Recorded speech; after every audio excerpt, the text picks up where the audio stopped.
Whoa, whoa, whoa, whoa. Oh, yeah. Yeah, we always wait for Roy. Whoa, whoa, whoa. Shots fired. Greetings, everybody. We're going to go ahead and get started. I'm going to call the meeting, the Hermiston City Budget Committee meeting to order. Looks like we got everybody. First things first, those of you who don't know me, I'm Mayor Doug Bremer. This is my first time at bat at sitting in this chair. But it only has to be for a couple of minutes, and then you guys are going to elect a chair to take over for everything.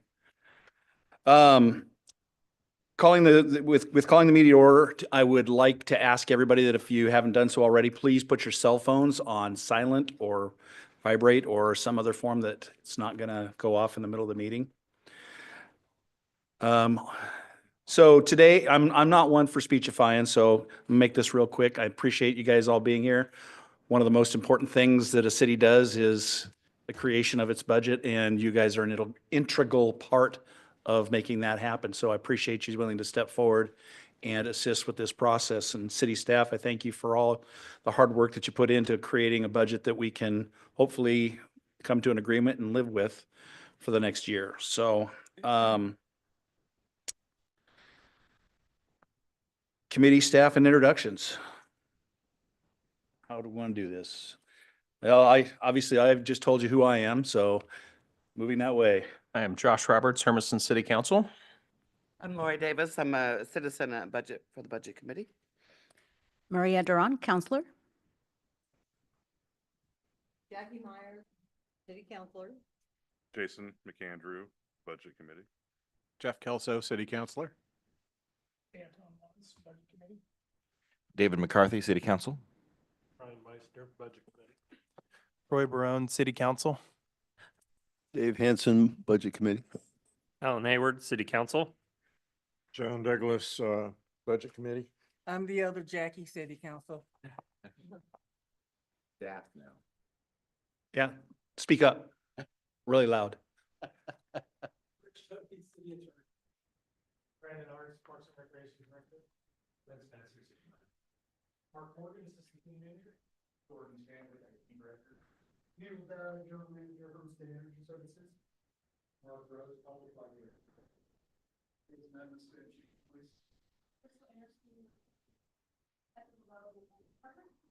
Lily R. City Recorder. Finance Director. And Byron Smith, City Manager. All right, that's who we are. Everybody knows what we're going to be doing. We do have one absent, correct? Just the one, two, Mr. Brookshire and Paul Magana. Okay, so two folks were not able to make it due to other issues, being sick, I believe is the issue, so, or out of town, or a combination thereof. Okay, so at this point in time, we need to elect a chairperson for the Budget Committee, and I'm taking nominations from Jackie Meyer. I think Brian Meisner does an excellent job. I second that. Okay, Brian, do you accept the nomination? Yes. Okay, do we have any other nominations? All right, all those in favor, raise your hand. Those opposed? Take it away, Mr. Meisner. Okay. Well, my first order of business is to take nominations for a secretary. And I will accept those nominations now. Mayor. Go ahead, Lori. Oh, Oh, it's him. nominate Mr. Anton.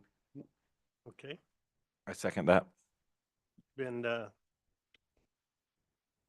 moved by Lori Davis and seconded by David McCarthy to have Mr. Wanis as secretary. All in favor, raise your hand. And any opposed? Okay. Congratulations. You did it. Yeah. I'm glad you got it. Yeah. Okay, At this time, I would like to have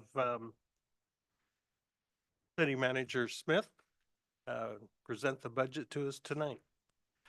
Thank you very much, Mr. Chair, members of the Budget Committee. Really appreciate the opportunity to present this to you tonight. Appreciate all the work that's gone into it, and we'll talk a little bit about that as we go forward. You all should have received a readable version of the personnel listing. We forgot that Mayor Drotzman was no longer the mayor, and so we didn't have to make everything super small anymore. So we got the regular size version there for you to read. So we're going to start out, do a little bit of a recap on our current budget that we're in, that you worked on last year. Then we'll take a look at some preliminary items, do a little bit of an overview. Then we'll dig into each, starting with the enterprise funds, then hit the general fund. And at the end, we can have kind of additional discussion and questions. I'd be happy to kind of take questions as we go along, because we're going to jump around in the book. And so it'd probably be best to take them as we go. To start off with, just wanted to show a few things that have been accomplished this year. I'm hoping this video is going to work. This is a number of water projects, just a quick video that our water superintendent put together. That picture is the Regional Water Systems intake pump station down on the Columbia River. If you've never been there, it's kind of and we've been doing some upgrades there. Lily, can you help me out? Click that button down there. There we go.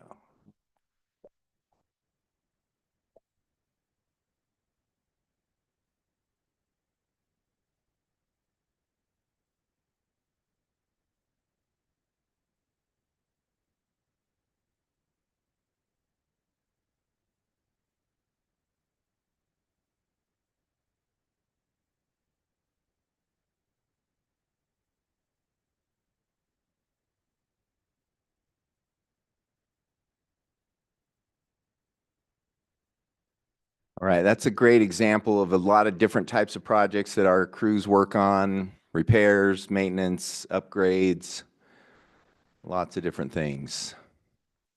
Oh, there we go. Another item that was accomplished this year, it should be done by the end of the fiscal year, but at Theater Sports Park, we have 10 pickleball courts that are probably maybe 80% finished or something like that. And this is a great community project. A group took this on, fundraised, and is building this, that then the city will kind of continue to maintain. It's also a great example of, you know, the cooperation between departments. You can see in the back of the bottom picture is the water well house for one of our water department's wells, and we made some adjustments to the fence line so that we could make this fit and really turn this into a great project. Then this is not necessarily city-related project directly, but a way to show kind of how the economy's going here. If you look at the picture on the right, I showed you that picture last year, and that was the first AWS campus under construction in the city limits. And you can see they've got one building up, they've got the electric substation on this end, and Feedville Road runs there kind of in the bottom right-hand corner of that picture. Now this is a different angle, but if you can see the same campus across the green little green field. They have 3 buildings up with the 4th floor poured and getting ready to tilt up walls on the 4th and final building on that first campus. And then the building that's starting to be, the walls are starting to be tilted up, is the 2nd campus under construction. And so this is a great sign from an economic standpoint, and even we'll talk a little bit more detail about how that's starting to more directly impact the city budget. Then a couple other public works projects that we've worked on and completed this year. The picture to the right is Gladys. We did a water line replacement on Main, Gladys, and Hurlburt, some other areas in the downtown area. And, you know, it was mostly a water line project, but what it ended up doing is giving us a new road surface on a lot of the stretches of those roads. That's very beneficial from a traffic standpoint. And then the other picture is a backup generator being installed at our well number 6, which is up there in that industrial area, close to the Amazon data centers, as well as close to Ranch and Home and the Walmart distribution center. This will be the first really kind of backup generator we've installed on our city water system, and so this gives us better redundancy to keep the water system working even in the event of catastrophic electric failure. And some other parks projects. The picture on the left is Harrison Park. There's a new gazebo, there's basketball courts, and this is a great community partnership with a number of groups, Made to Thrive, the Rotary Club, a lot of groups working to make this project come together and really improve this park, and then hopefully to have some adjacent impact on the neighborhood. Then the middle picture is the ribbon cutting at the Harkenrider basement. So we completed that project in this year. And then finally, the picture on the right is our the food pod with some permanent shade, and continuing to get a lot of business there, and I think it's become a great community asset. And then up at EOTech, another community group working to increase field space for mostly youth sports, but even adult sports. Got a day and a night shot of what we're calling Heroes, and this is, I believe, lacrosse, might be soccer. But the picture, the night picture, the group's working with the city to apply for a grant to finish out the lighting on that. This is just half of the lighting on the fields, and so again, great community partnership, making things improve and making improvements in our community. So more from a financial standpoint, recap of our current year. The numbers I'm going to talk about tonight, I'm using it as of the end of March. That's 75% of the fiscal year.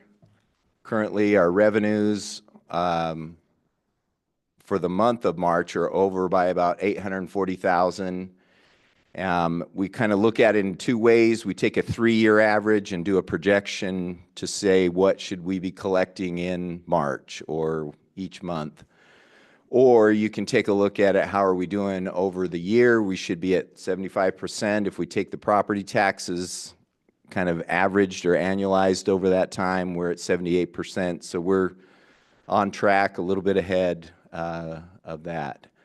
Our UEC franchise fees are doing very well. This last quarter, we saw a large increase because of that data center campus that I was showing you. They're starting to use power there, and so those franchise fees are starting to increase quite a bit. The law enforcement staffing fee, we're currently 111% of what we budgeted, so that's coming in strong. Business licenses haven't been quite as up to what we had estimated, so we're only hitting about 50% right now. And then our building permit revenue is very strong, and we're going to talk a little bit more about the building department in particular. But they're at 200% of where what we budgeted, and most of that is based on the permits that are being issued up at Amazon. So on the expense side in the general fund, we're currently under our projections on expenses for the month of March by about $1.5 million.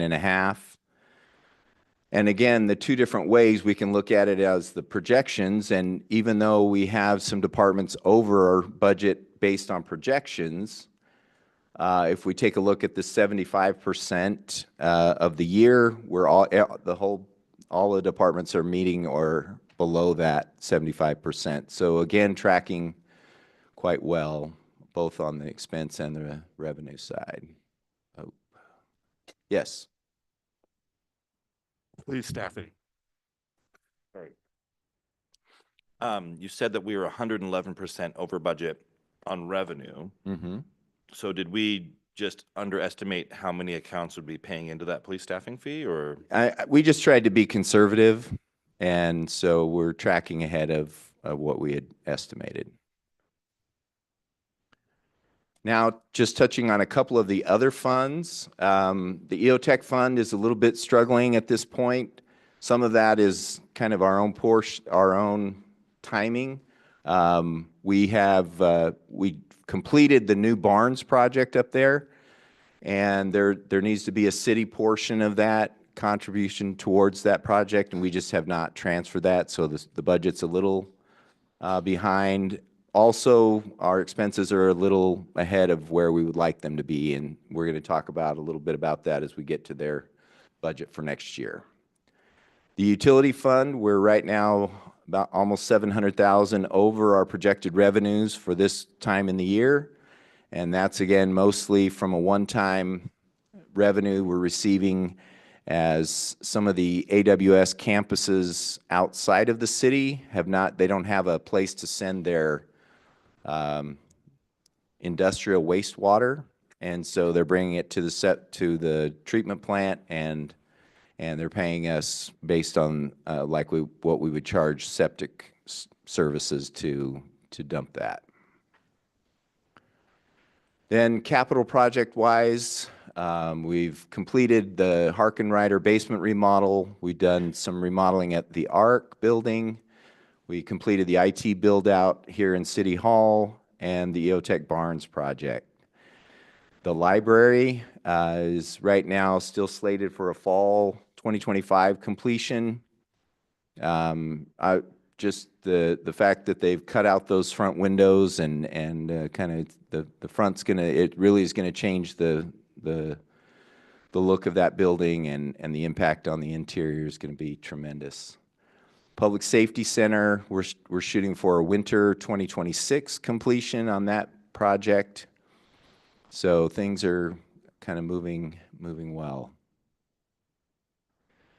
Now, as we start to dig into this upcoming budget, just wanted to thank our finance department for putting the document together and doing all the work to make sure the numbers all match and go where they're supposed to go. Appreciate the department heads for their efforts, and thank all of you for being here to review the budget. So again, we'll be using the labeled tabs and the page numbers as we look in the physical book. You should also, the page number should be the same if you're using a digital copy as well. So I always do this, just want to do a quick refresher that a city budget is not quite like our home budgets. We use funds, and we use fund accounting, which it really makes it a lot different.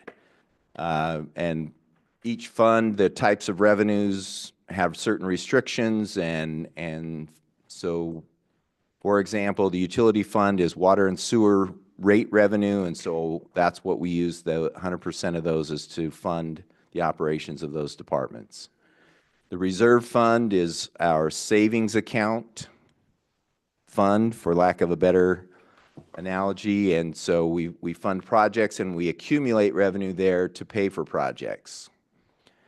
Now, one of the things that fund accounting does is it makes our budget larger. So the one example we'll really talk about a little bit tonight is our general fund is a little bit inflated because we're transferring money out of there to set up a building inspection or building department fund. And we have to count that as an expense when it's not really, we're not spending the money, we're just putting it in a different place, but, so it looks like we're spending that, but it's just the quirkiness of fund accounting and what we need to do. We follow all the state of Oregon requirements and work within the parameters that they set for us. So if we take a look, our population, you know, usually we like to talk about how we're just growing slow and steady, but now I get to complain just a little bit about Portland State University population estimating. We added 89 housing units last year, yet we shrunk by 150 people.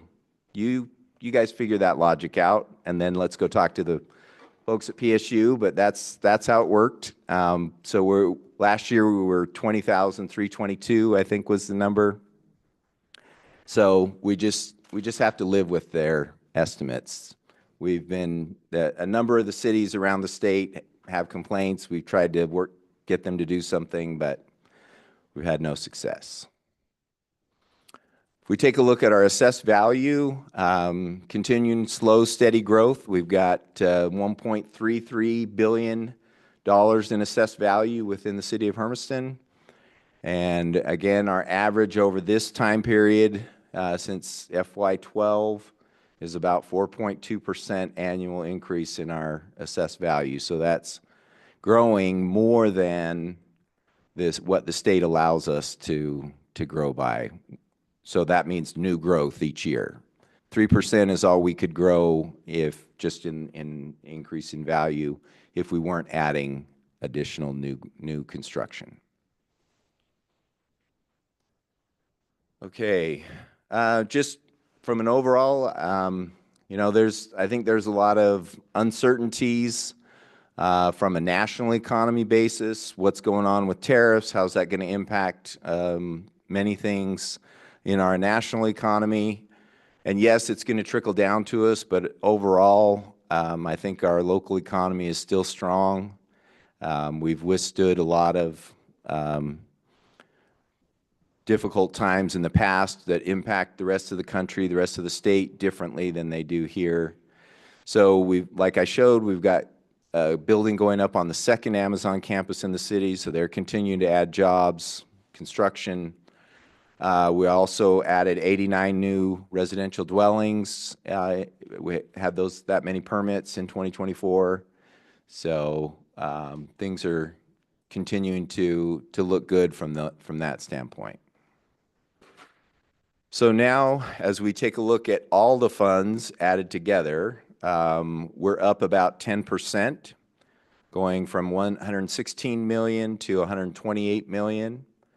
And we can count almost all of that into two items. One, the RV park project that I'll talk about a little later is an $8 million project, all funded by Amazon.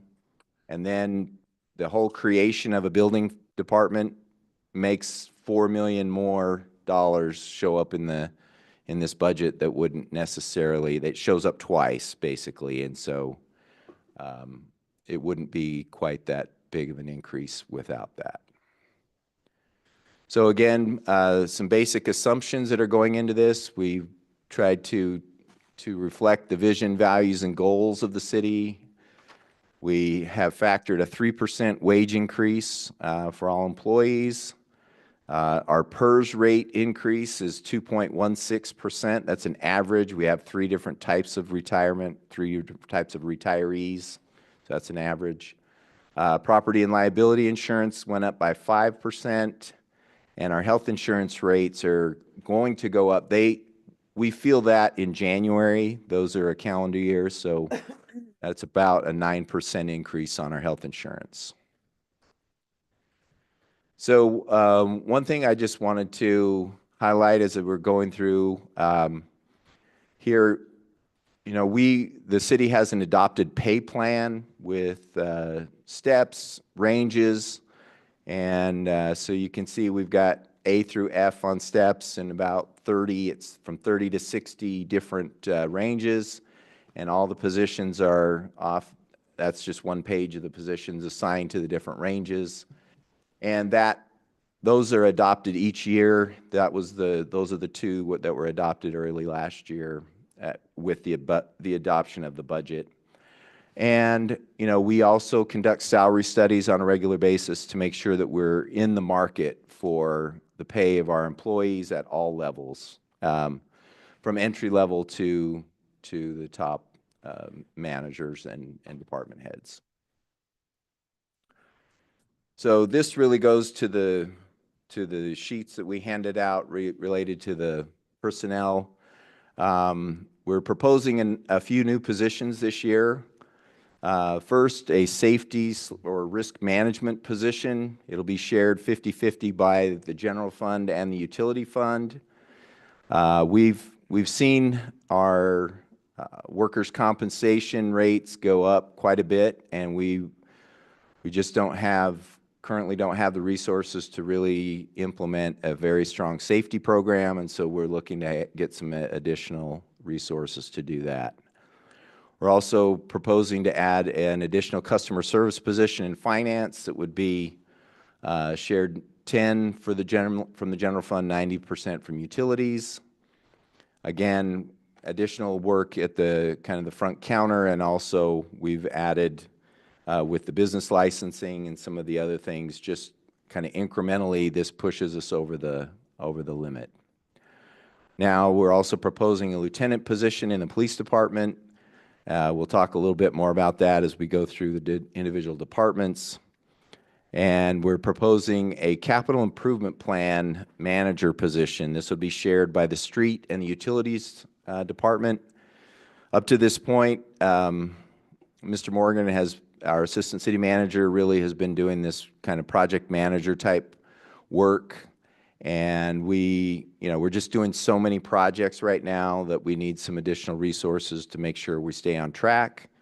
And so that we're proposing this. And then really there's a reallocation of positions in Parks and Rec and some additional hours, as well as this year, even though it doesn't show up as a change, we are funding some positions in the library that were frozen for a couple of years as we move into the new building. So,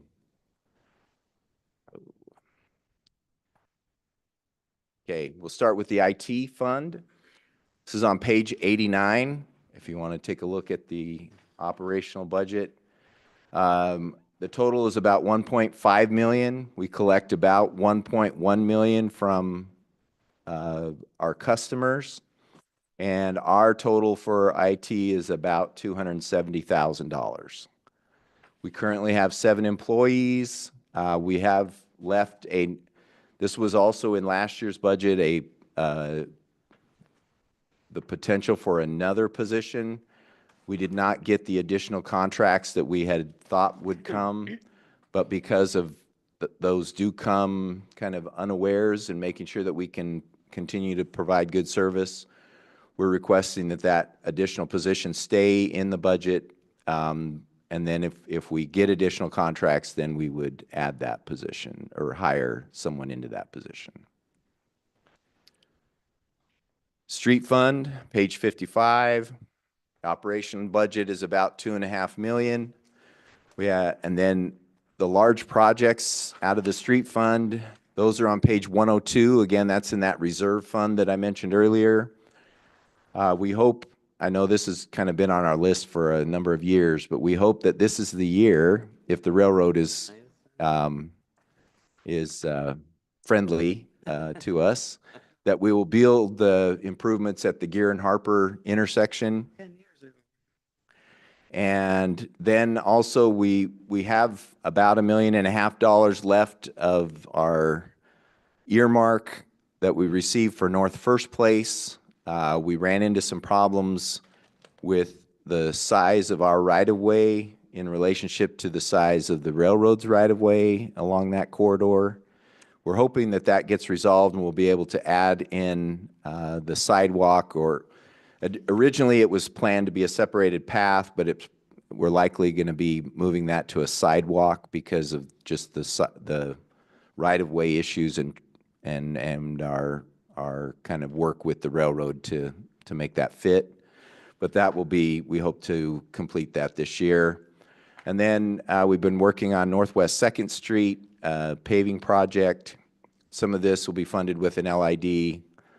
And so those are the three major projects in this fund. Then in the utility fund, under the recycled water, page 66, their operational budget's about $8 million. The large projects for that fund are on page 110. And one of those is completing the project to provide a way for the cooling water coming off of the data centers to make its way into the canal and then have the opportunity to be reused by some of our agricultural partners. And so that's $2.8 million to complete that. We've been working on that some this year, but this would be to complete that. And we're looking at rebuilding one of our lift stations for $600,000. And then we are looking at replacing some sewer main, gravity sewer main on Evelyn. I believe it's Evelyn Drive. And that's about $480,000.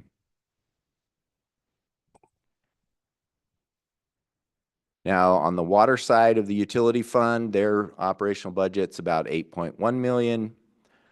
The capital projects that they're looking at is some system expansion of the regional system the way it interacts with our city water system for about $11 million.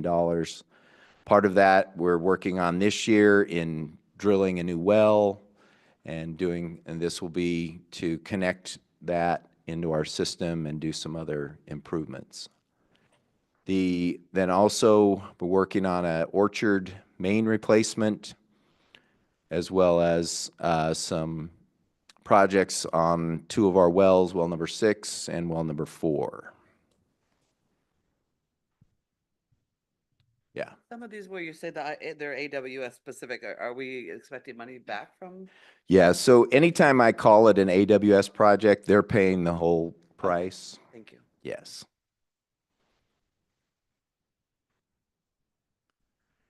Then Hermiston Energy Services, page 72. It's a $14 million budget. And their capital projects page is on page 111. We're continuing to replace some old pieces of the system and reducing our outage times and those types of things.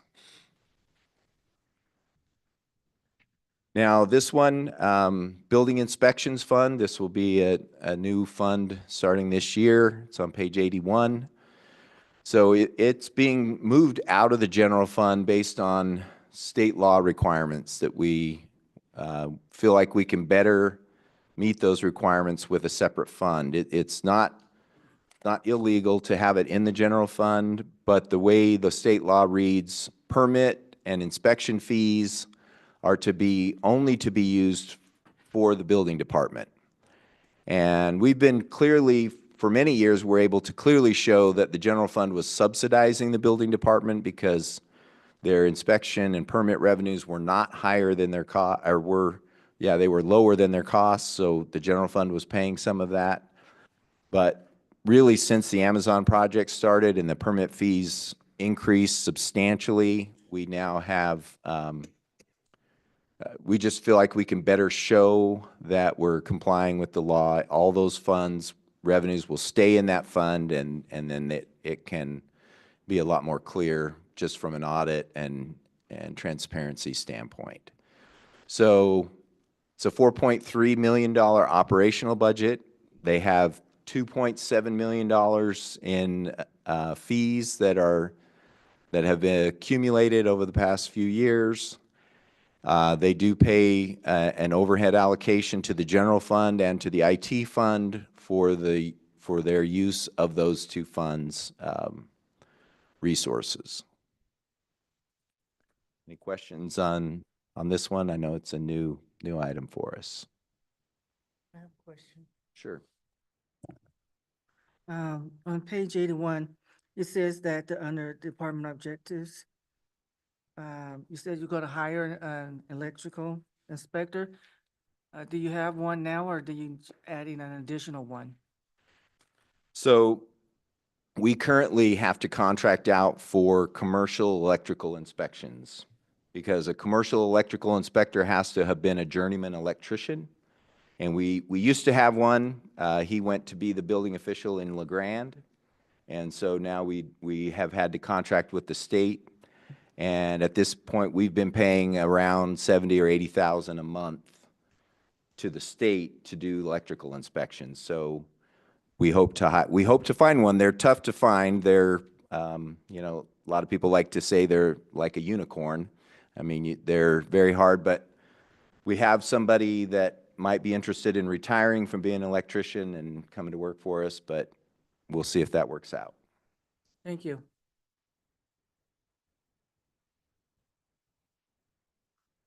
Okay, EOTech is on page 85. Operational side of this budget is about 890,000. The big change here, at our last council meeting, the council approved an agreement with Amazon to construct an RV park, and we're going to run those funds through the EOTech fund. This really it really funds kind of two separate RV parks. So at EOTech, we've always had in the master plan an RV park for events. So fair, they have a lot of people that camp up there. Right now, it's kind of in a temporary space. And so this $8 million will help build a permanent event parking, RV parking space up there.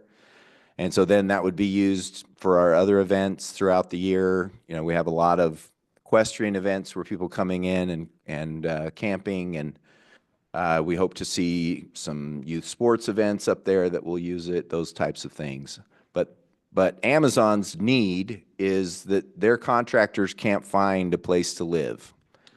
And so they're working also in Morrow County to do a project similar to create 100 spaces of RV park that would give Amazon contractors and employees first dibs at those spaces. But then if it's not filled with Amazon, we can rent to others after that. So, yes.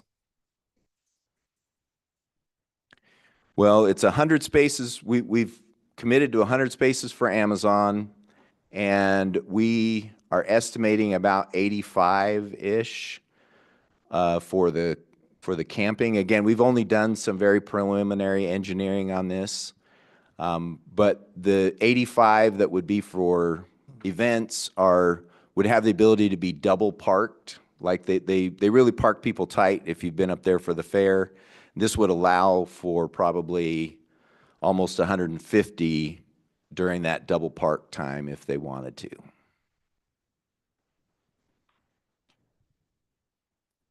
Any other questions? Just as much as we're going to go over the RV park, is this pretty much the Yeah, we're not going to get any more plans to Yeah, look at no. it? Okay. We just received approval on Monday to go forward, and so So 100 or more, but the 100 are mostly for Amazon employees. I can see the public wanting to be up there and full time, you know, live there too. So I think I hope you don't run into a lot of issues with it. yeah, I mean, it's going to be, it'll be interesting to see how that works out. I think that, you know, from an operating EOTech standpoint, having some of those camping spaces is going to be a great asset to help us with events and so forth. The other part is going to kind of help from a revenue standpoint, but yeah. Yes. I think it's important to understand that we're building two parks, Essentially, yes. and 100 of those, there's going to be a 100 space park that's ours. Amazon's paying for it, but it's ours. Correct. Amazon folks get to camp there. And then if none of them are there, then we have the ability at some point in time to use some of those spaces on a one-for-one basis The other one, the other part that we're building is a second park that will be used only for EOTech type events. Right, and they have no strings on that at all. And that That one's portion. ours, free and clear, no matter what. Correct. So we're getting basically 100 to 100 or 200 to 250-ish Right, depending on how tight we pack people. Yeah. for free, Mm-hmm. no Yes. cost. For no cost to us. There and then there. The spaces that are dedicated use for Amazon are also being rented by Amazon from us, so we receive Correct. that. We'll receive the for their revenue rent. to pay for utilities and upkeep and all of that, yes. Does Amazon anticipate using 100 on a regular? They don't really say, my read on it is yes, it will almost all be full of Amazon contractors or Amazon employees, 12 months of the year? 12 months out of the year. Which is a good revenue stream. Correct. Yes. Only thing I say is I think we just need to implement this a little bit better to the community and just explain that it's 2 parks, 85 and 100, because I didn't know that until Doug said something, but I think we just need to implement that to the community. It is 2 parks. This is what it is, because by what I've seen in the community, they think it's one big park. So thank you for clarifying that, Doug. And I think that's a great thing to get that out to the city to explain. Right, and part of it is, it's a challenge because we don't really have a final design to say this is what it's going to be. We have a vision for what it's going to be, and that's where we're going, but, yes. And where it's going to be? Yeah, we haven't finalized that yet. Designing the park. Anderson Perry Engineers will be designing it. All right.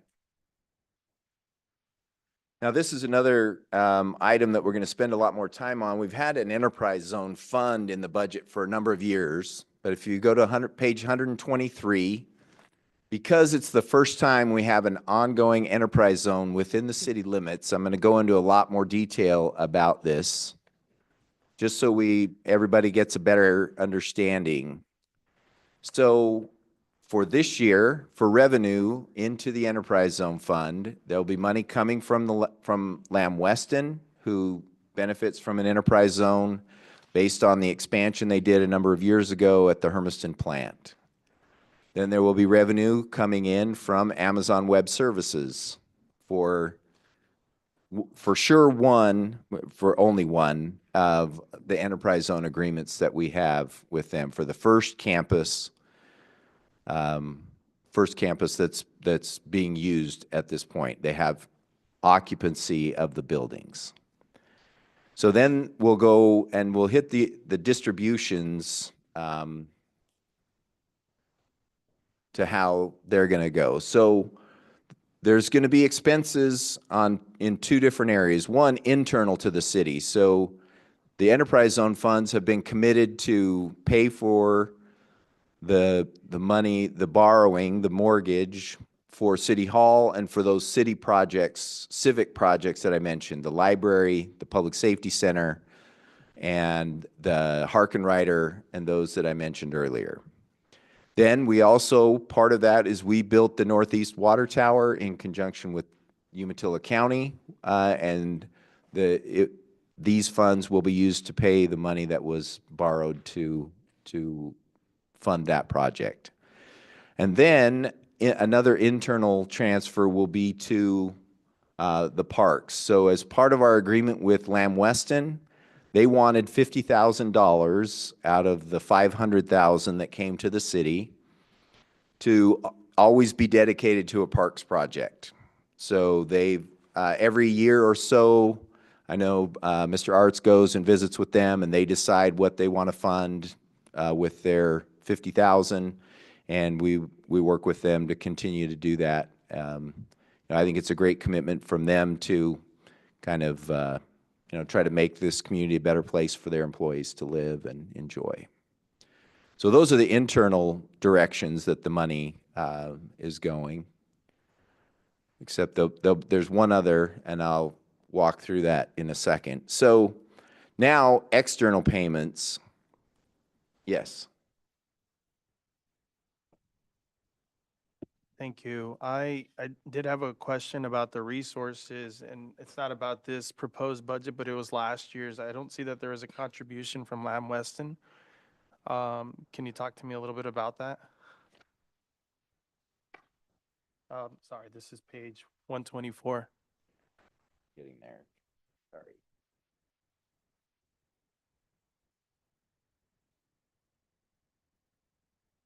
And this is the 2024-25 budget. Yeah, that I'm gonna say is a typo because we have received the 500,000 from Lamb Weston last year. Okay, thank you. So the amount listed under what we're calling materials and services in the expenditures is about 2.255 million. And these in red, the 5 items up here really are also revenue streams. So in the agreement, in the enterprise zone agreement we have with Amazon, they commit to pay under these different sources, and then we, as the enterprise zone manager, distribute those. So the first Amazon campus, this community development contribution. So we have 3 agreements. Our first agreement did not have this in it. So we didn't receive any for what we call PDX 138. But the second and the third agreements that we have this in it. And this is a $5 million payment as soon as they start construction. So we've received it on the second campus, and it was received last fiscal year. So it's in the fund. It paid those other bills that I outlined on the page before. But that contribution, we split 50-50 with Umatilla County. So on that, they get 2.5, we get 2.5. The next is what we call the annual improvement fee. This is also split 50-50 with Umatilla County. This changes based on the number of buildings that have certificates of occupancy that are allowed to be used by Amazon over time. So right now, only one of their buildings counts. So we get $2 million, 50-50.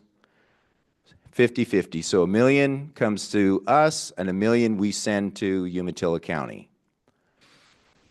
Then we have what we call an additional annual fee. So they committed to pay an amount as if they had $25 million on the tax roll. And that grows with inflation. So every year, 3% more. So that 25 million is bigger each year.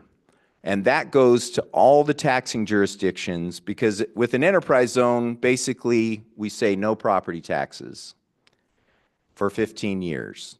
Then, so this is to replace that. These are all payments in lieu of tax.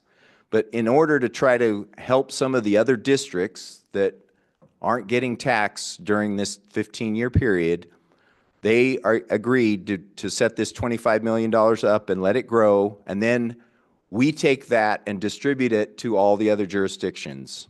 So the county, school districts, everybody that gets a property tax, the mosquito abatement district, all of those. And that includes the city and the county. So whatever our tax rate is, and a percentage of that goes to us and goes to each of the taxing districts. Then the fourth and the fifth item, public safety impact fee, we committed to send that started at $50,000 and it grows at 3% a year.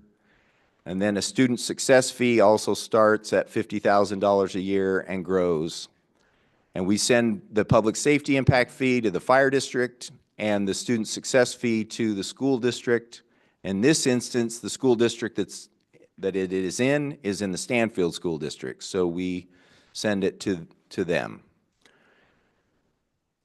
This is yearly. This is a yearly. This is an annual, yeah, and so I didn't mention, so that annual improvement fee goes up. So once they hit additional buildings, it goes up until it caps at $4 million a year, and we split that again 50-50 with the county. So as soon as they have 4 operating buildings, and it's, you know, it's basically the same kind of deadline as the tax, you know, whenever if you build an addition, if it hits the tax rolls, it's kind of the same kind of a deadline.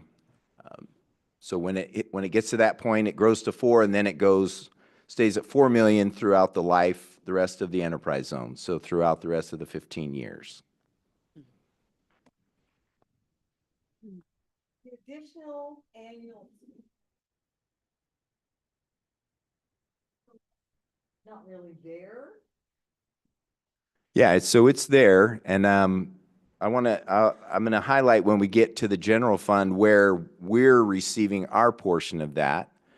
But in that line item that I pointed out, the materials and services, we're sending $2.26 million out to the various jurisdictions. Some of it is that annual fee, some of it's the annual improvement fee, some of it's the public safety impact fee, some of it's the student success fee. So that's all of those that go to the other districts.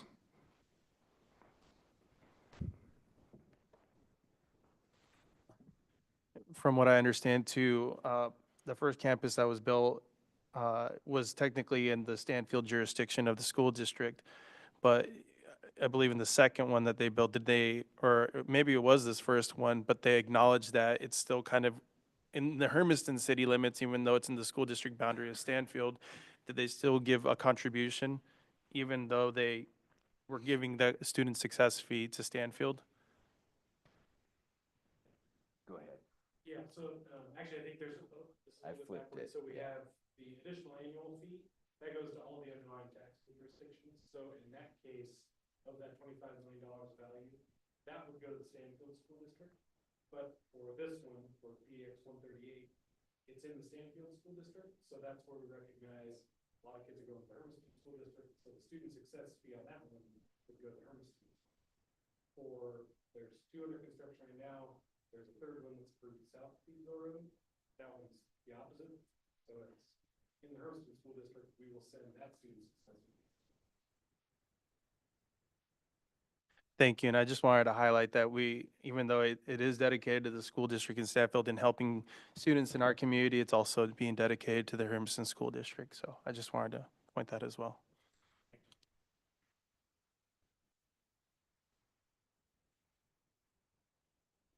All right. It's not confusing at all, don't worry.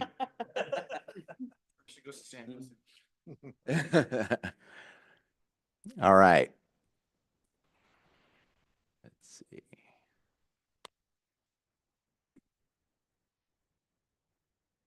All right, now let's talk a little bit about the general fund. Oh, sorry. Quite all right. I was just, I did have another question on the resources, but I just didn't know if we were done with the topic or not. But since we are moving on, I kind of didn't want to backpedal to resources. I just kind of want to just clarify again, but the 25-26 proposed budget, are we not having a contribution from the county this year?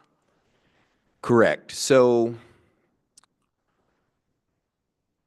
the contribution that we've received in the past from the county is that they committed all of their portion of the Lamb Weston Enterprise Zone. So that was a total of, together, it's a total of $7.5 million we're going to split. No, it's 7.5 each. We're going to split 15. So they committed to put all of theirs into projects in Hermiston.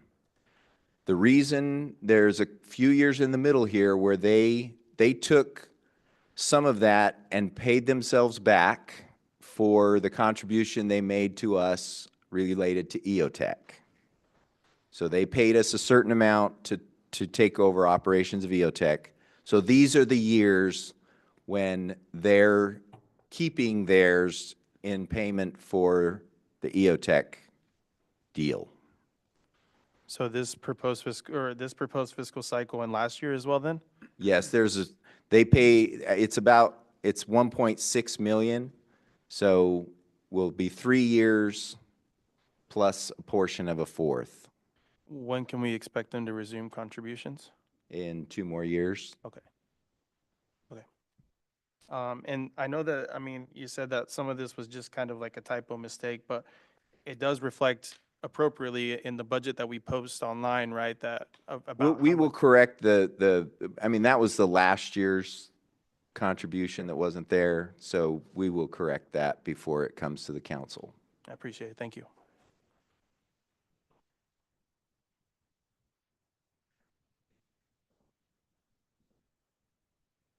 I did double check. It's in our accounting system, but for some reason it didn't migrate over into OpenGov. So we'll get that fixed.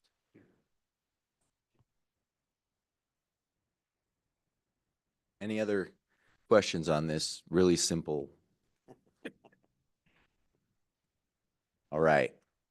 So our general fund starts on page 21. It grows about $3 million. It's about a 15% increase.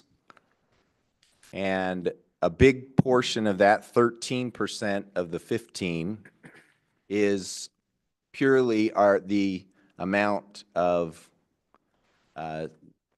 taking the building fund money out of the general fund. So the expense of about $4-ish million.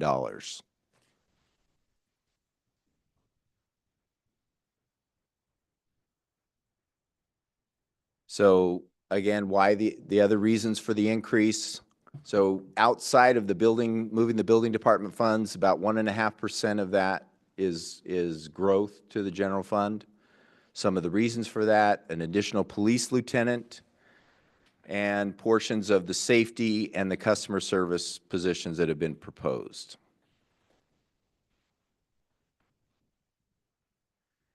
So where are the revenues that are coming in to cover these additional costs? I wanted to go to page, it's kind of hidden. The accountants couldn't decide what to call it, but we're going to go to page 24.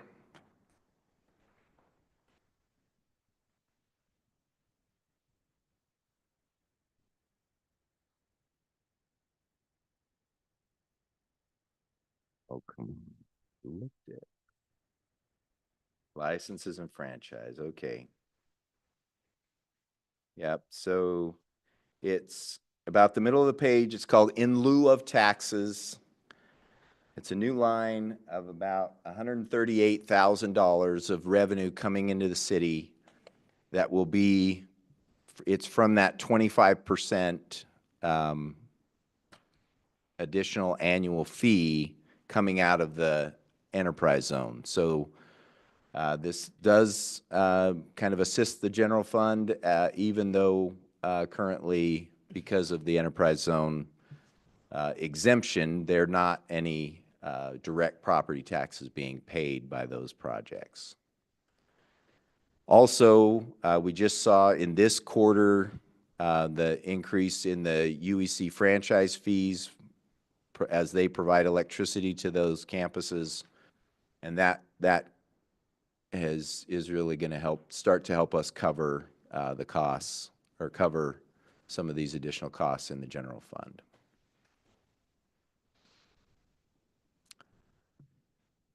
Okay, the city manager legal department, page 28.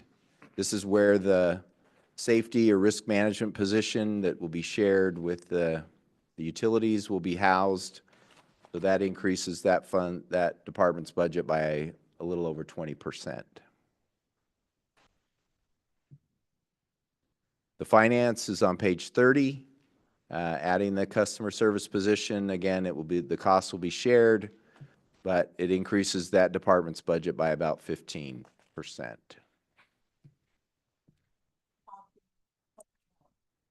Yes.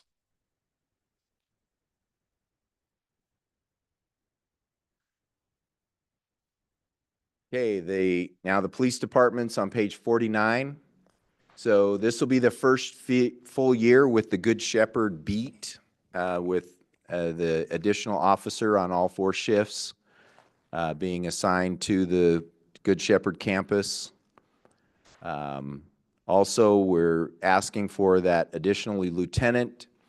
So when we added those officers to the Good Shepherd beat, it pushed us over a minimum number of officers that requires us to now participate in an accreditation program. So what that means is a lot more tracking and reporting of statistics and practices and things like that to this state accrediting agency to say that we follow best practices and do those things that we're supposed to do on an ongoing basis. And so to provide that additional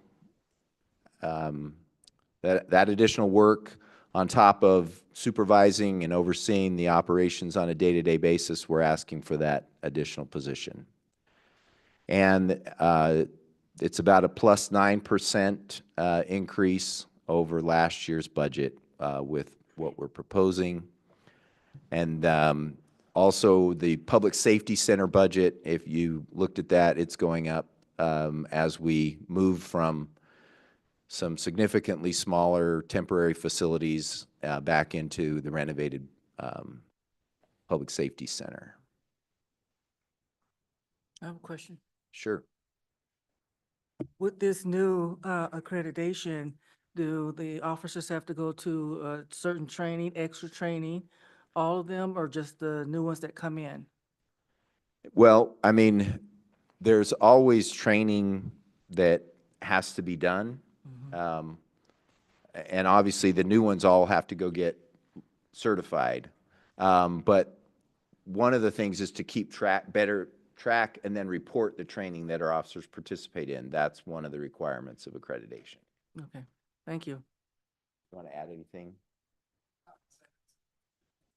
Once we went over 35 officers, we have to do it. It's a relatively small expense, but a huge effort tracking, and so it really flattens out our organizational structure, if you will, for long term. I do not anticipate in my career, the remaining of my career, myself asking for any additional positions. I think this positions us. I have a org chart here that I've talked briefly about with the Public Safety Committee and others specific to the span of control of supervisor to subordinate. And this puts us real close to what would be considered best practices specific to the accreditation. During the pandemic, I did delve into the accreditation when things were slow. I just didn't have the time myself to do it, but I did look at all of the standards. There's over 100 standards that we have to meet to become accredited, and then you have to re-up every 3 years to prove that you've done that for that 3-year previous period. I would say we are doing probably somewhere in the neighborhood of 90 to 92% of the standards.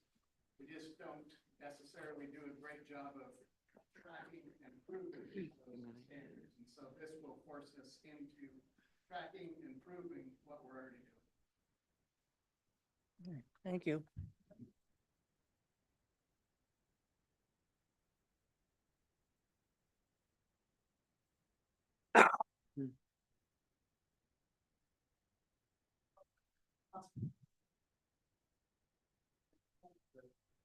Curveball we have this year is we're not slated to move back into the renovated building until January of 26.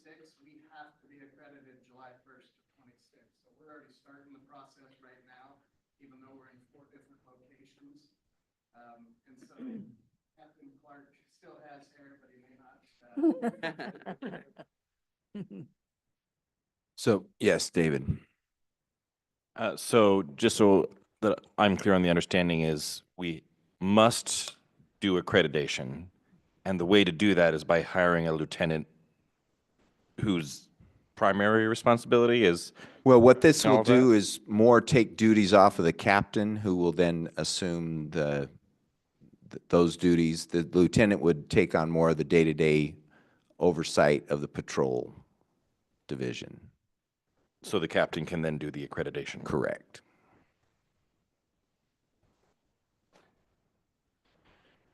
Having worked through the accreditation process, actually currently working through it, I know how big of a lift it is. Correct me if I'm wrong, but being accredited, even though it's an unfunded mandate, it does open the city up for additional grants that you wouldn't be able to apply to if you weren't accredited. And I think city county insurance, do they also offer anything for being accredited? I'm not aware of any, but we haven't really gone down that road to look. Okay. I just know there's benefits to accreditation. Yes, it's an unfunded mandate.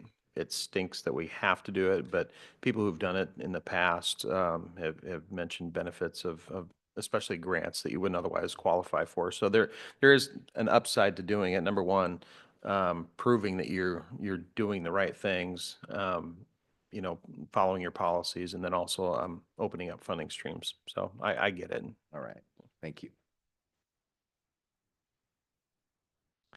All right, our court budget is on page 45. There's not a lot of change, 2.5%, which is basically the costs of a COLA and insurance increases. Just this is a heads up to the committee. We're really having a difficult time hiring attorneys to be able to meet the needs of the court. We just recently had our public defender resign and have not been able to find another one. So it's a challenge. We may be having a different conversation in a few months with the city council related to that. I have a question on that. Mhm. What services do you use in order to try to hire an attorney?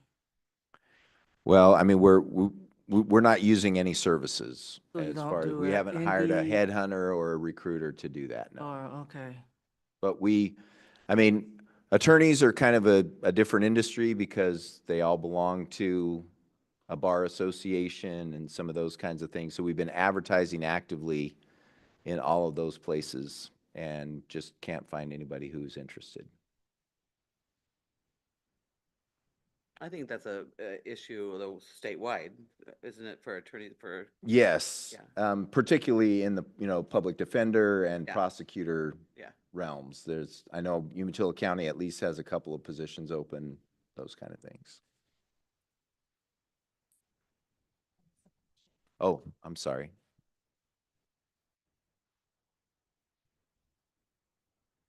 I understand you said we don't have currently a public defender. We have a prosecutor, right? A city prosecutor. Correct. Is the city prosecutor a full-time employee or are they contracted? They're a contract employee. Okay, so both the attorneys are contracted employees? Correct. Not like a full-time with benefits employee? Correct. Gotcha, okay.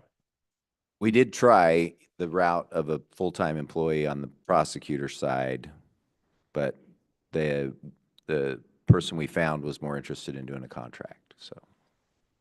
Yes, It's $1 million expense to the city. Is it worth having a court?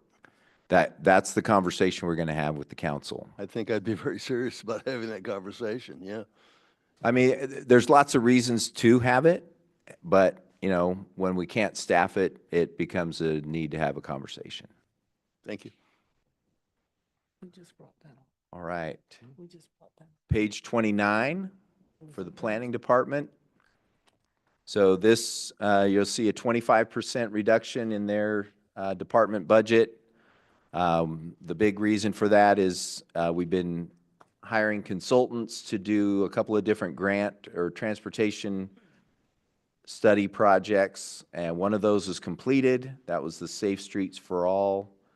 And we are now in the middle of doing or getting started doing our transportation system plan, which is something we're required to have in our comprehensive plan. And so that line of contracted services will continue to go down in planning as we finish that project.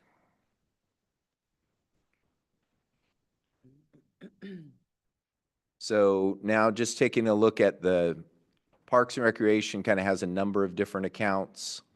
The pool, recreation parks, community center, Harkenrider. So we're anticipating with Harkenrider opening and some other things that are going on with the community center to see some increase in rentals and programs. And across those accounts, we're having about a 10% increase, an average of that across those accounts. Library, page 39, we're able to return about half of the hours that we had frozen. We're also looking at moving into the new building. I would say we're hoping early in the fiscal year that we're talking about tonight. And so our library budget is going up about 15%, just under 15.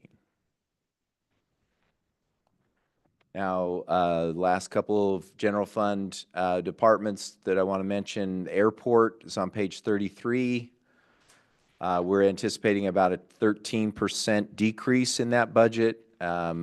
You've all probably seen the construction going on out in front of the hospital. That's to put a life flight facility there where they will locate their helicopter there permanently rather than at our airport. And we just anticipate both losing the revenue that we're renting space for their staff to live, and then we anticipate losing the fuel sales. They'll have their own fuel at the new location. Then transportation, this is basically our public transportation budget. We're going to see that we're anticipating that going down by about 15%. And that is, the council just adopted a new taxi contract the other couple of meetings ago, and that there's a reduction in the cost for that carries into this new budget.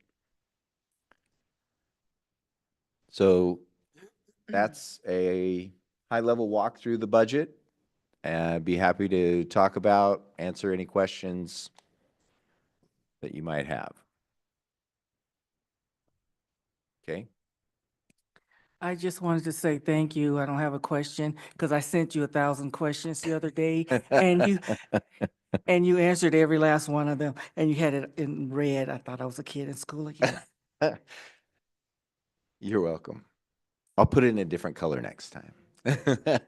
Yes, thank you. I'm a famous picker of nits, and I'm looking at the expense items for the airport and looking at the electricity cost. Can you tell me the page you're on, please? Oh, sure, 33. Sorry about that.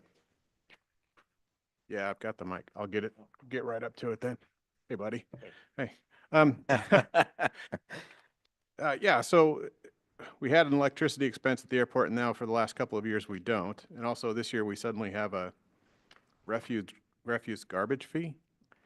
Yeah, so one, when we took a look at our budget last year and really had to take a hard look at things, HES was able to absorb any of the city buildings that were in HES territory. They were able to absorb the cost of the electricity, so we were able to remove that expense from the various departments.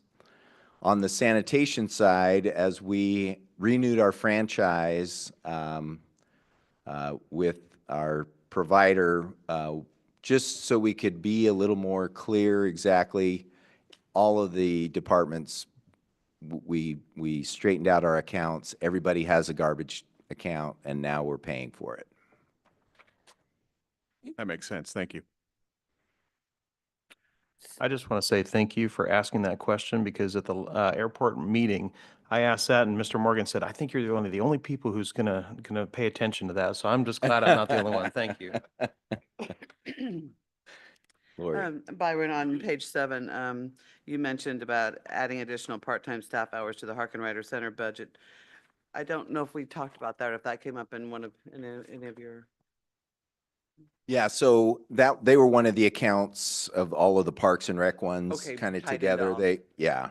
Well, I was wondering if there's any opportunities for volunteers to help at the Harkin Rider, or is there a volunteer system in place for that? Yes, you could, the city has an agreement with the senior center board, Okay. and they're the ones that do all the work on the meals and so forth, and you can volunteer through them. At this point, we don't have any direct opportunities for folks to volunteer at the senior center through the city, but you can work through the senior center board. Alrighty, also, you said, well, I guess I was wondering, maybe I didn't look closely, but is there a fund, or is there money set for, the aquatic center possibly that we're talking about? There is money for, if we go to, I think it's 123. Okay.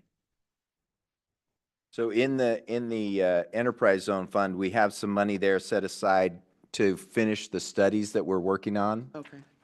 And then we have not budgeted any money for anything past the studies.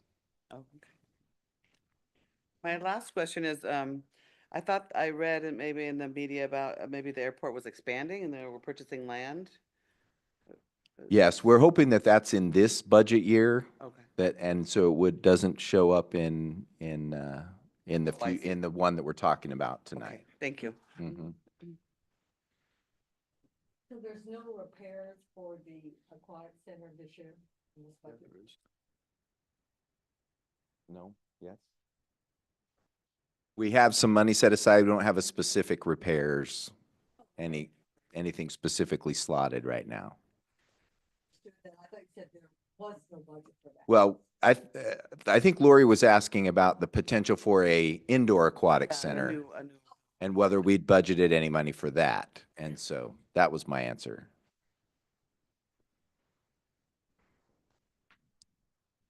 Mr. Haynes? Byron, let me, first of all, thank your staff for doing really an excellent job on the budget. It's the best I've seen, and it really, really came out well. The real question I have now, if walking out of here and someone asks me, what is the city doing with the money this year? What would be your 5 highlights that I should say to them? With what, with all the different money we have? If you, what's your 5 biggest things that you can start promoting the city, that we are doing something for the community? Give me five major things that we could say, well, we're doing this, this, this, this, and this. Well, we're funding a police department to keep them safe. It's a good one. We are going to upgrade water and sewer in various places around the city. Good one. And Gear and Harper. I'll help you. a that little bit. one, I wish I could say that with a lot more confidence. That was a question. I have to here. wait for the railroad. I think we could also say that you're putting a lot of money into a downtown safety center, and it's going to be a completely change how our police and fire department works. Yes, I mean, I think you're doing an awful lot in water systems, and everybody's worried about water. Yep. And you're doing a heck of a job of putting money into that. We're missing one more. Come on, we can come up with a 5th one here. Library. we're going to have We're opening the library. That's have exactly. a world-class library. when we Yeah, get- okay, so, you're giving the budget committee, 5 things to talk about. And what I'm saying is we're not doing a great job of selling what we're doing, so we got to do better. We're not selling our money, is that what you're saying? We're not selling how good you are on what you're doing. David? I just have a few questions about the new finance department customer service representative. Okay. Because I'm not good at math and breaking things down, what is the expected annual income for that position? Do you know that off the top of your head? What's what's Their salary, sorry. Maybe Crystal, you have a bit. Okay. It is? A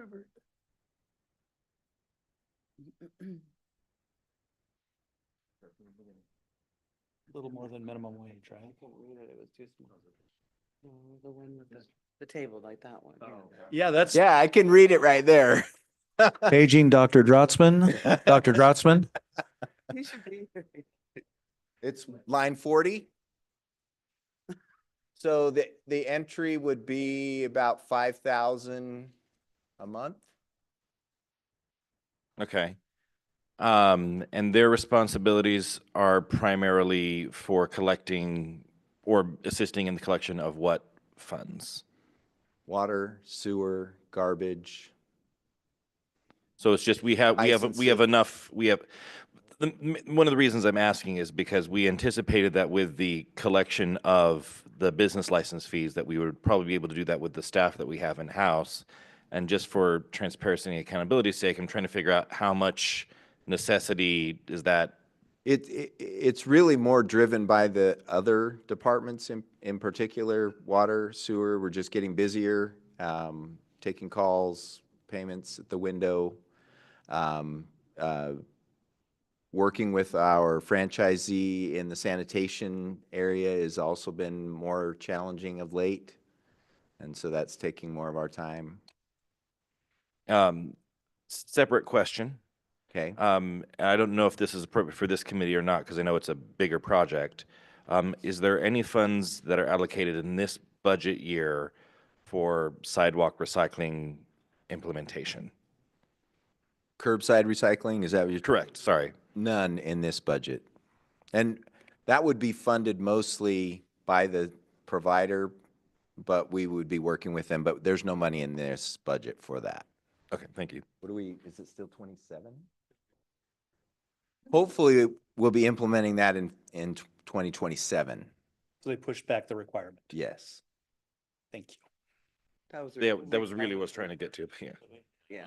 Yeah, it's a requirement for cities of a certain size to do curbside recycling. The PS population count is. Maybe we should ask them to keep shrinking us. Once again, unfunded mandate. Yes, yes. Any other questions? Can you get a smaller font? This was just to be an example. I wasn't wanting you to read it.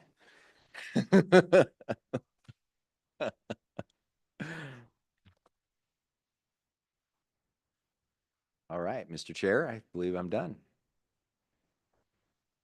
All right, well, we got through, comments. Oh. Right. We went through all the comment period. We have a, operating, general fund operation, cost per thousand, 6.0860. Would you? Excuse me, Mr. Chair. Mr. Chair, we do need to have public comment in there. Item 5. Oh, Item okay. 5. At least need to Is there any ask for it. public comment or questions?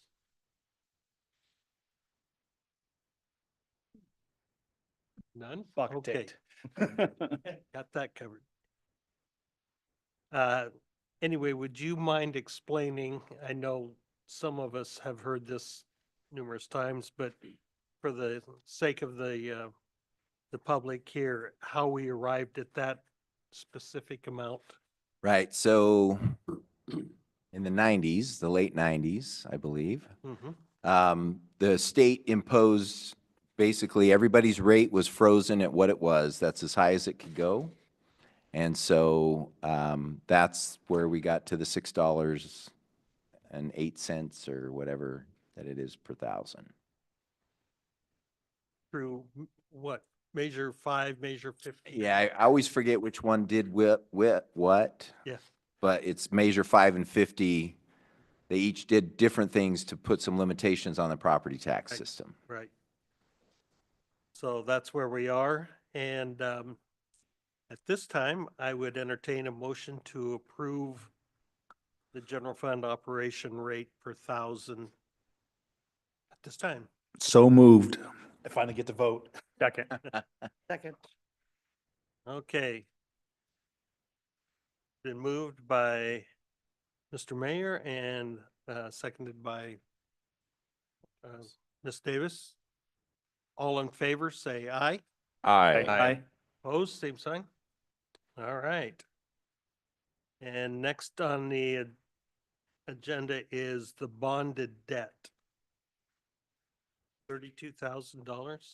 Right, so we are in the very last, this will be the last time we levy a tax for some general obligation bonds that were done probably 30 years ago.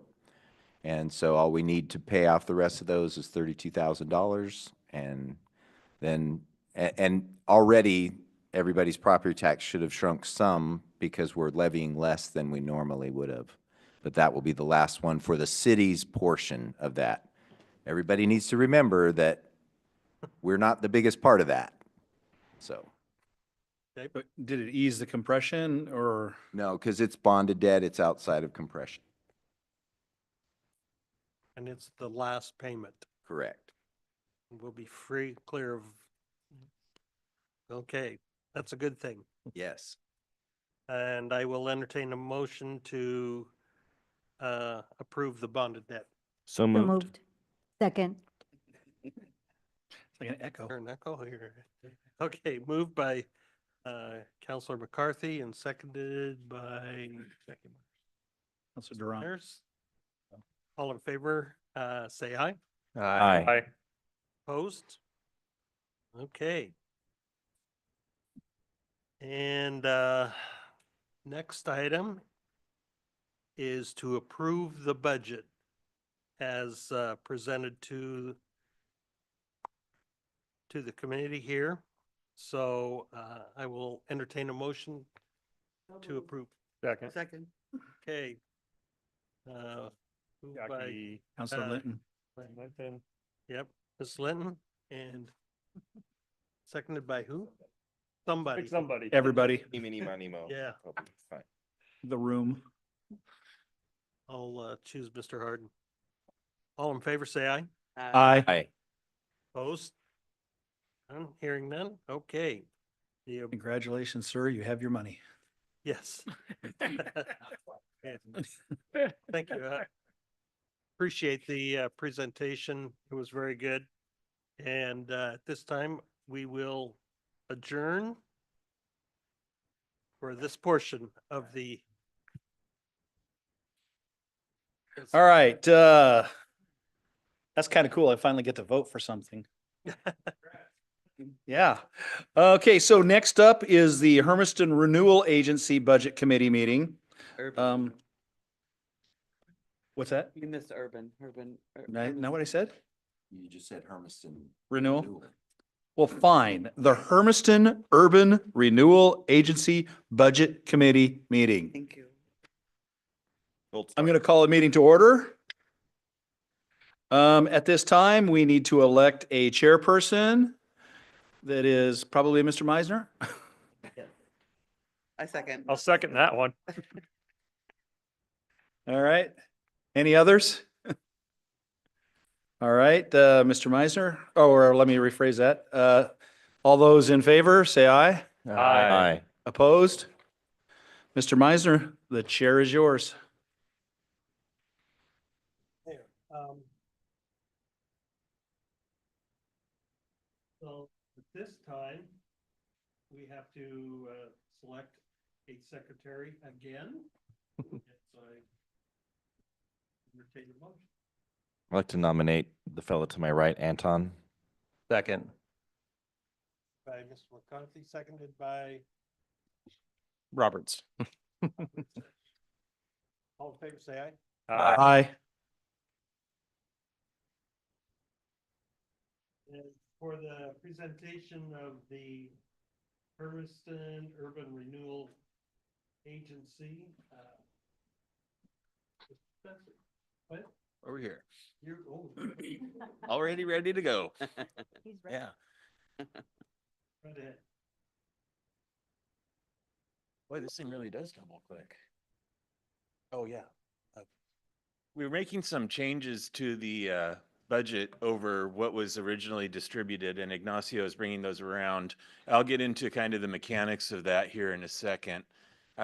This is a second governmental agency that the city administers that is an urban renewal agency that is doing public and other improvement projects in various areas of town. There are 3 areas. The downtown was the original one formed in 2013, and the agency formed at that point in time. Since then, we have formed 2 additional districts in the southwest area on the old feedlot property and the north area between Elm and Theater Lane.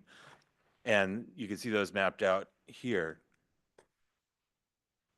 Urban renewal agencies operate through tax increment financing. When a district is formed that freezes the tax base at the level on the date of creation for that district, and then each dollar in additional assessed value that is generated, whether through organic growth at the 3% per year that the city manager mentioned earlier, or through new construction and improvements that is added to that district, that money is what forms the revenue stream for the urban renewal district and can only be spent on projects within that district. It doesn't enter the city's general fund. It can't, money collected in the downtown can't be spent in the southwest district. It all has to stay within its area. And this year we're operating on a total budget of $5,857,000 for all 3 areas. But we're taking a new accounting approach for this year. The original budget that you had submitted to you had basically one big fund with different line items for each district. Mr. Palazzo has just given you new handouts. We've been working with our auditors and with the state, and they're recommending that we take a new approach and that each area be broken out into a separate fund within the urban renewal budget rather than having one area with different line items. It makes it easier to track where the fund's going. Previously, revenue was held in common in one line item and then given to each fund through an allocation. This year, we'll be taking those funds and transferring out of that common administrative holding area and allocating that revenue to each fund. This will decrease carry forward cash just because it's going from being one big fund and allocated out to the different areas, but it gives us a much cleaner reference point for tracking what the cash on hand is for each district. And it complies with the state urban renewal budgeting laws for isolating tax revenue within each area. So a good way to think of that is that the general fund for the urban renewal, this would be the gold column on your handout. It's starting with a fund balance carried over from the 24-25 year of $5,857,000, but we're immediately transferring that money to the 3 funds and the general that you see in the green. So basically $5,545,000 of that immediately goes to the North Urban Renewal area for the construction of the Northeast Aspen Avenue, and $266,000 goes into the downtown district as the existing cash on hand for that district. $46,000 we're holding out in the general fund for administrative expenses. We have to go through an audit each year. We sometimes need legal counsel for opinions on things. Any questions so far? This is a little bit different. What we're doing this year, we've got a big transfer going from one fund and then being broken out. Say again on the north what the 5545, what was that was committed to Aspen, you said? Aspen. So I'll get to that when I get to the north area, but we're building a new street, and so we have right-of-way acquisition and then construction costs. Okay. Yes.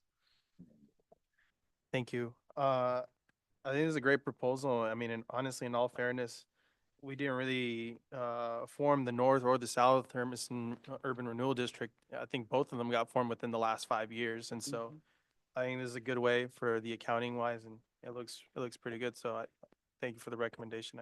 Sure. I like this.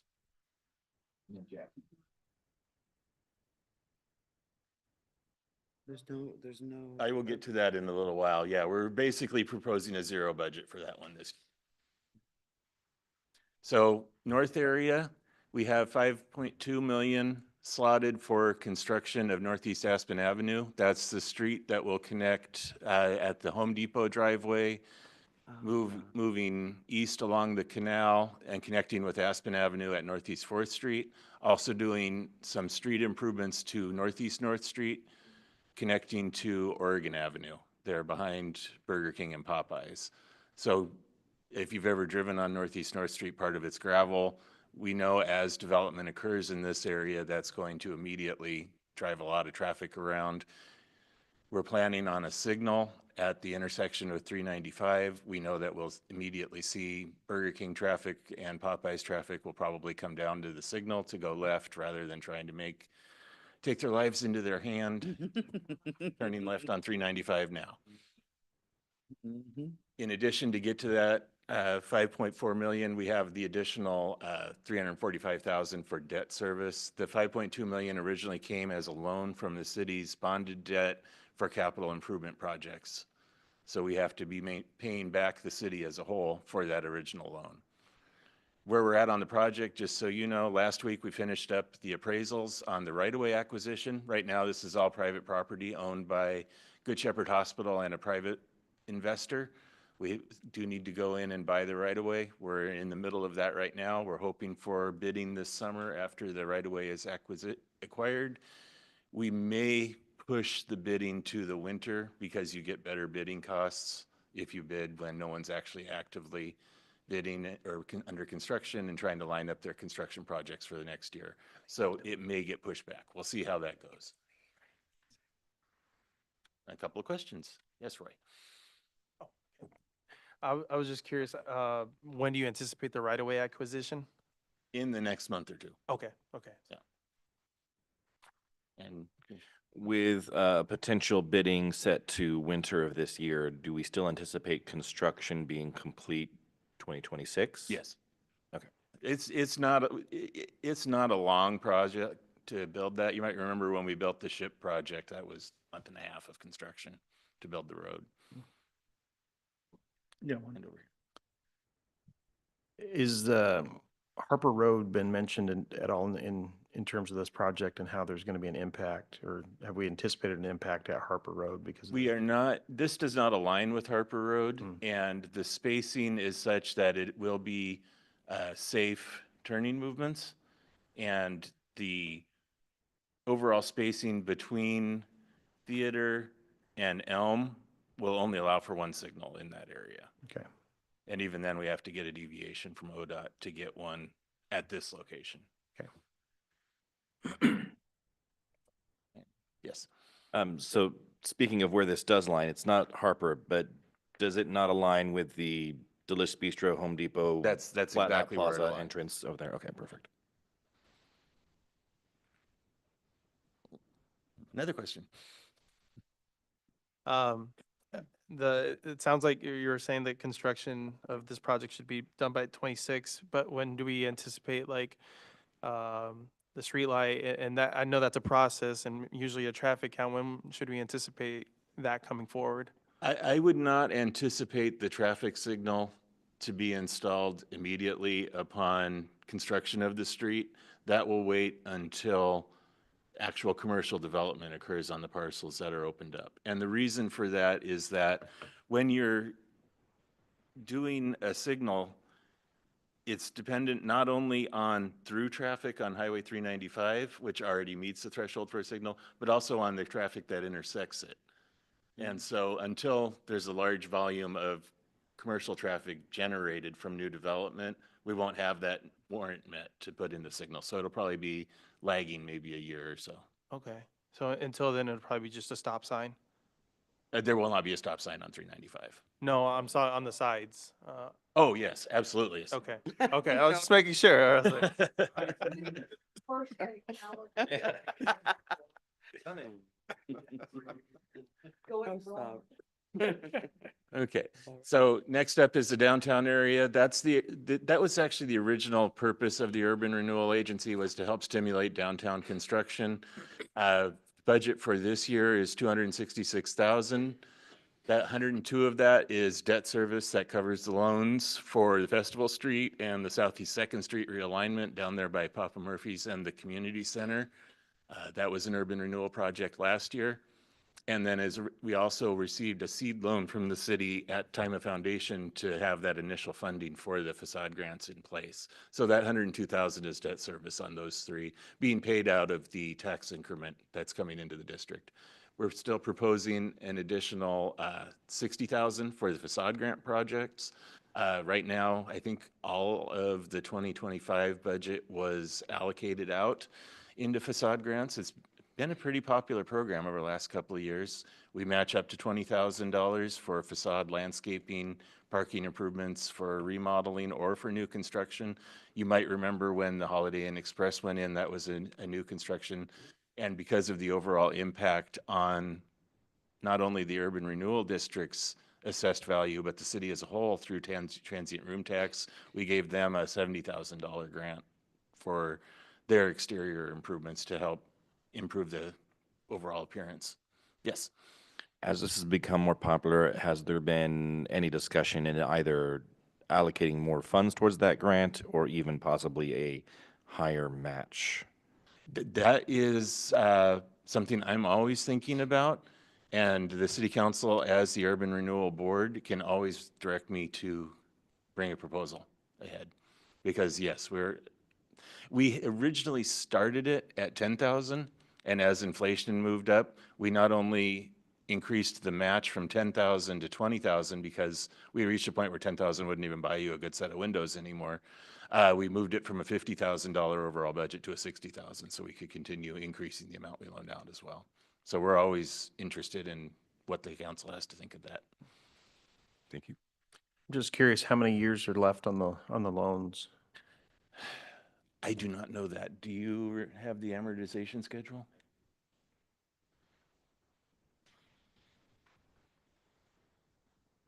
The district itself will sunset in 2033, and then you're allowed, I believe, an additional 5 years to continue retiring debt. Okay.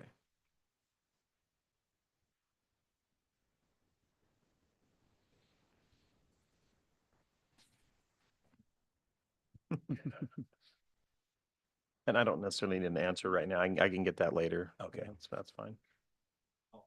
Yeah. Thank you. So other than that, we do have a couple of line items, additional 6,000 that we can put into landscape or parking improvements as needed. We like to do projects of opportunity as they arise. We've contributed some money to a parking lot over time. We've also rebuilt some sidewalk just using our landscaping funds. And then we'll have 98,000 in contingency so that we can continue to build our savings and cash on hand for future projects. Nice. The Southwest area, you'll see has a zero budget and zero expenditures. The reason that it has absolutely no revenue coming in is because it only encompasses the former feedlot property that was then a golf course property. And because there is no vertical construction on that site, there is no increase in value. Bare land does not go up at 3% a year as the buildings on property do. So since the formation of the district 2 years ago, there hasn't been any increase in value, therefore no revenue.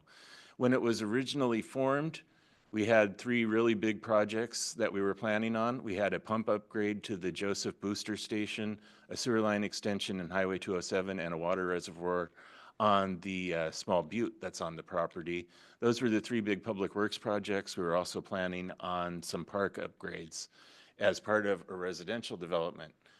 The residential developer has decided not to pursue the residential project. So at this point in time, the infrastructure loans that we had lined up with the state for designing these projects have lapsed. So there's no expenditures on design work this year. If a new residential project is proposed, we'll go back out and apply for a new set of IFA loans with the state to resume this work. If a different user appears, maybe an industrial user, we would recommend terminating the district entirely because a resident or industrial development can pretty much carry its own weight with infrastructure. So for this year, with no projects on the horizon, we're just recommending keeping everything 0, and we can change it as needed. And that is the end of this proposal. Thank you. Clint.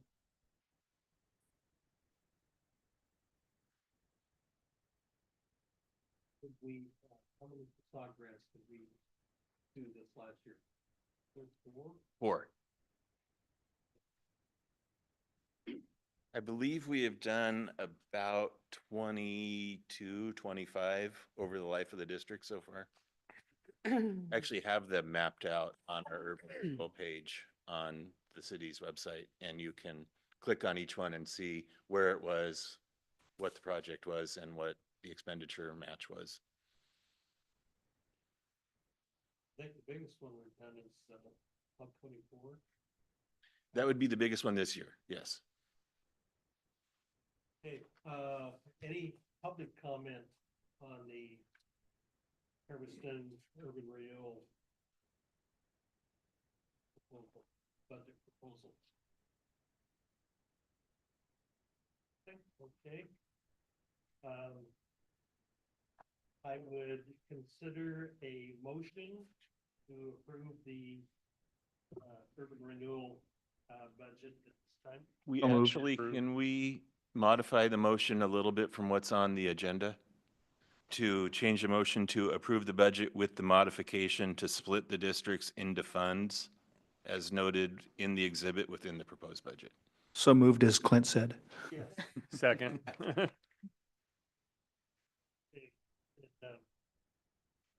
Moved by Mayor Doug Primer and seconded by Jackie Meyer.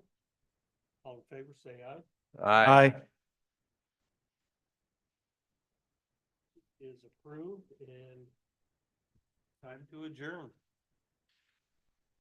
Okay, well, I like to thank everybody for putting the work into this. You can, put some ice packs or something on your eyes to help with the strain of reading through all this, both because of there's so much to take a look at and, well, we've already discussed the font, so, but a lot of work here, and the city staff did a great job of answering the questions and coming up with stuff, and I'm beeping over here for some reason. Maybe am I out of time? Well, in that case, unless anybody else has anything, Counselor Hayward.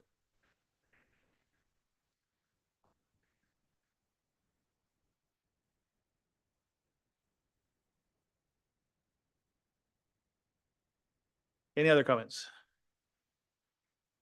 We are adjourned.